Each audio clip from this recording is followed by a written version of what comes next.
he is doing a lot better, guys. They've been getting along great. They've actually been mating. I almost got scammed out of $1,300, guys. Here's a little bit better of a view of them. Hey guys, how's it going? Today we are going to be doing May's Reptile Room update tour, where I go around to all my reptiles and update you guys on their progress. So let's get to it.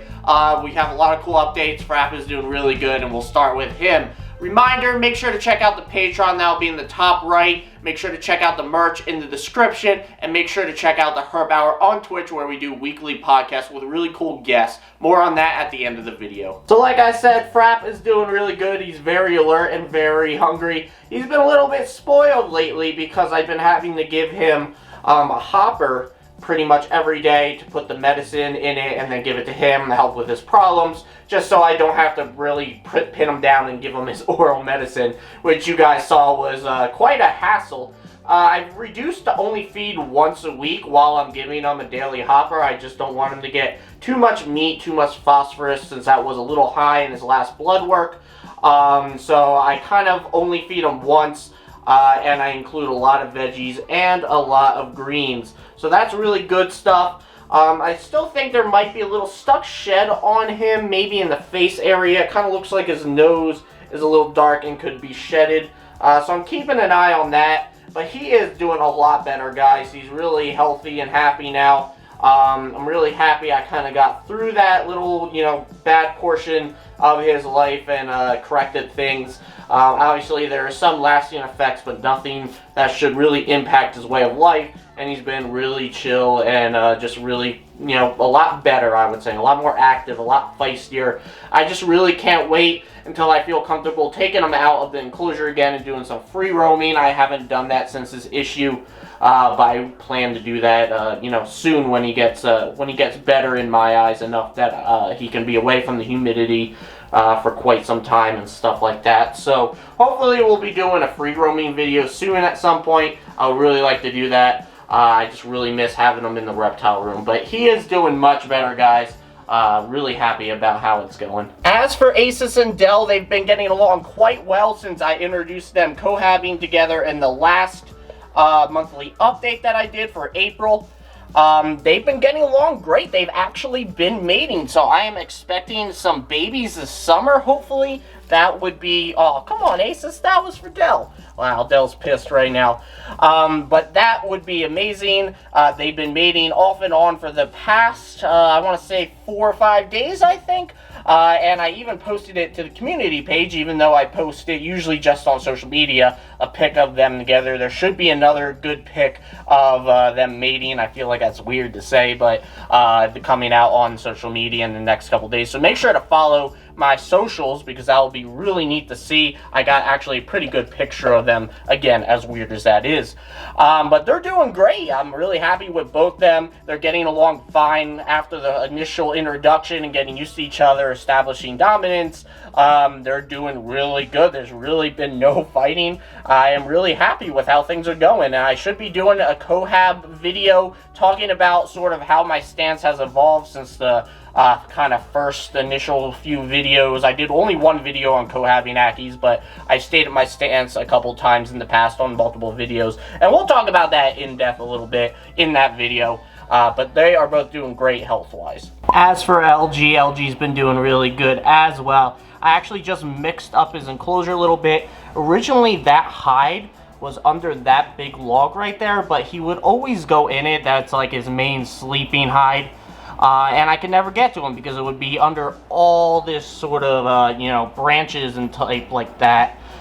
So I finally had enough of it, because if I ever really need to get to him, I really don't want to have to deal with those branches every time and setting them all back up once I knock them over.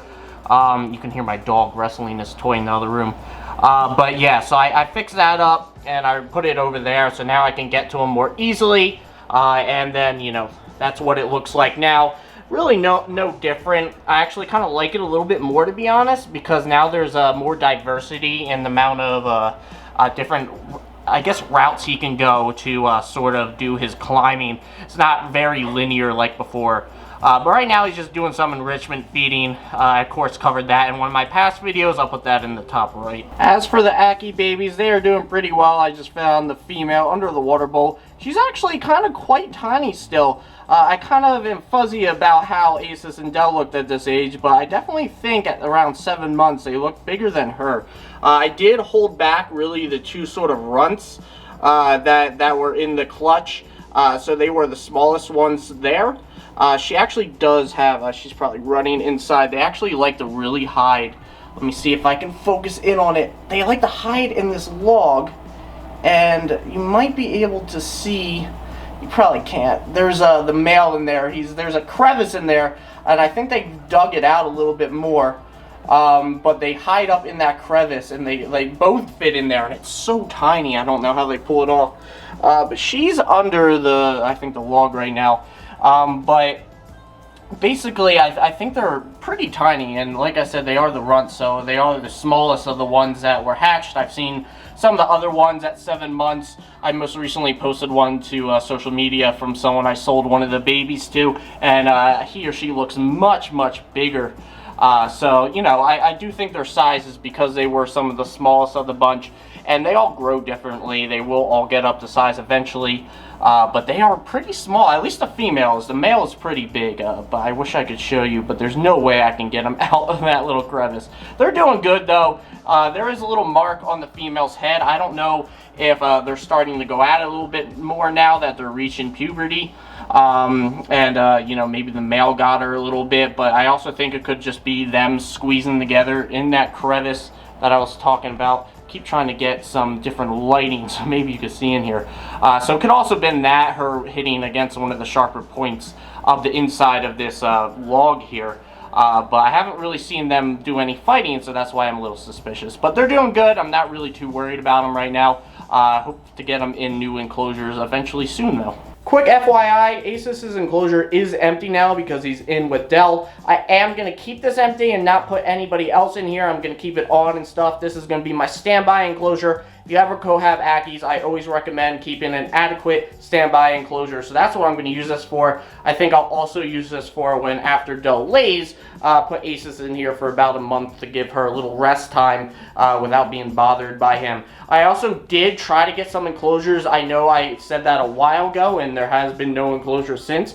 I almost got scammed out of $1,300, guys. I'm not going to talk about the business or anything further, but I am looking for some more PVC enclosures to order, but that's why I haven't gotten any of those enclosures, whether it be for Max, my bearded dragon, who we'll talk about in a second, or the Ackies, why I haven't got those enclosures yet. So just wanted to give that update. I'm washing my hands before I go and get Max to do her update, but we have a little friend out here. We have a groundhog that burrows back there in my yard, and looks like he's out hanging on the step. He's been like that for the last couple minutes. Happy to get him on camera, though. Here's a little bit better of a view of him. He's looking at me, checking me out.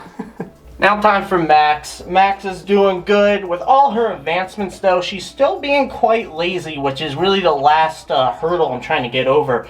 I don't know if you can see on the camera. I'm going to try to turn her a little bit, but there's a little chunkiness right here. You can see a little flab here.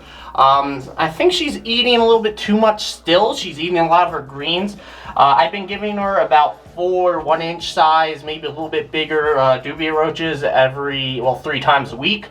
I'm going to reduce that to 2, and I have been doing that to see if that sort of drives her to be more food motivated, thus more active when she's eating, and also get rid of that little bit of fat there.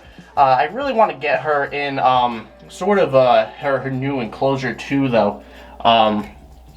Just because I think once she can do some digging, which is in their behaviors, that will help her lose some weight and keep her active.